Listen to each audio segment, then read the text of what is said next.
السلام عليكم متتبعي الاوفياء، مرحبا بكم معايا مره اخرى على القناه. اليوم ان شاء الله كنقترح عليكم خمرات معمرين بالاسقمري او كبيله، كيجيو رائعين. اذا كمكونات العجين كنحتاجو 200 غرام من الدقيق الاصفر ومثله من الدقيق الابيض، ملعقه صغيره من خميره الخبز، القليل من السكر، الملح، ثم الماء البارد. بعد ذلك كنحاول نعجن الدقيق بالماء البارد بعد اضافه المكونات، بحيث كنتحصلوا على عجين كيكون شيئا ما خفيف. اذا نحاولوا نجريو العجين وما كندلكوه ما والو، فقط كنجمعوه، ثم بعد ذلك كنوضعوه او كنغطيوه بثوب وكنخليوه تقريبا 5 دقائق حتى كيرتفع لينا الحجم ديالو.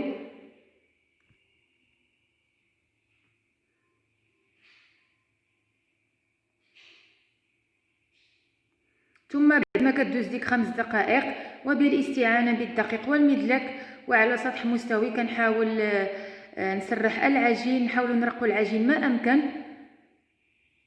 ثم بالاستعانه باي مول عندكم او اي قطعه عندكم، اذا استعملت انا الشكل الموضح في الفيديو، كنحاول نشكل العجين حتى كنكمل باقي الكميه. وفي صينيه كنوضع الكل وكنخليهم تقريبا يرتاحوا 5 دقائق فقط.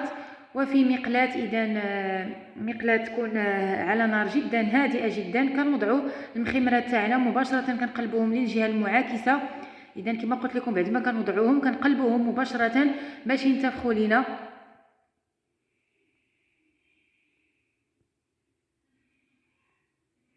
اذا كما كتلاحظوا معايا بعد ما انتفخوا لنا، اذا على نار جدا هادئه، وكنستمر بنفس الطريقه حتى كنكمل باقي الكميه. ثم بعد ذلك كنحضروا الحشوه اللي كنحتاجوا لها كما قلت لكم الاسقمري او كبيله اللي نقيتها ودرتها في ماء ساخن تقريبا 5 دقائق، كيسهل علينا نزولوا ليها الشوك ديالها. كما كتلاحظوا كنتحصلوا على فيلي ديال الاسقمري او كبيله.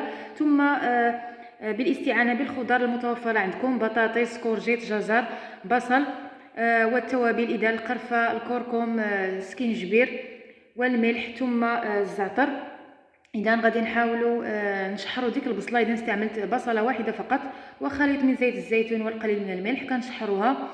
ثم بعد ذلك كما قلت لكم اي خضره كتكون متوفره عندكم، اذا غادي نحاولوا نحكوها بالحكاكه الغليظه وغادي نفرغوها مباشره على البصله اللي كتكون تشحرات. اذا كما كتلاحظوا معايا الشكل. اذا ممكن تستعملوا حتى الفلفل الاخضر، نقطعوه الى قطع صغيره. ثم بعد ذلك غادي نضيفوا التوابل. اذا استعملت الزعتر كما قلت لكم مطحون، كيجي رائع مع الاسقمري، والقرفه كذلك كتعطي واحد التتبيله رائعه للخلطه ديالنا. ثم غادي نضيفوا سكينجبير كذلك او الزنجبيل، الفلفل الاسود او الابزار. ثم بعدها غادي نضيفوا قطع الحامض المصير اللي قطعته الى قطع صغيره جدا. وكاضافه ممكن كذلك تستعملوا الهريسه اللي كيعجبوا المذاق ديال الحار، اذا ضفتوه انايا. وممكن كذلك تضيفوا الزيتون الاخضر مقطع الى قطع صغيره، ما كانش متوفر عندي عوضته انا بالزيتون الاسود، كيعطيه كذلك واحد المذاق رائع. وكنخلي الكل على نار جدا هادئه حتى كيطيب. ثم في الاخير غادي نضيفوا الاسقمري اللي كما قلت لكم انا ديجا فرغت عليه الماء الساخن، اذا راه كيكون تقريبا واخد الطياب. وكتحاولوا تاكدوا باللي راه ما بقاش فيه الشوك، زولتوا ليه نهائيا الشوك اللي كيكون فيه. ثم غادي نخليوه حتى هو يشرب لنا ديك التتبيله جيدا. وفي الاخير اذا كنبقى لي انا القليل من الموتزاريلا، ضفتو ديك الخلطه كتعطيها كذلك واحد المذاق جدا رائع. اذا بالنسبه للبهارات وكذلك الخضار، اذا نتوما كتلعبوا عليها اللي متوفر عندكم كتضيفوه.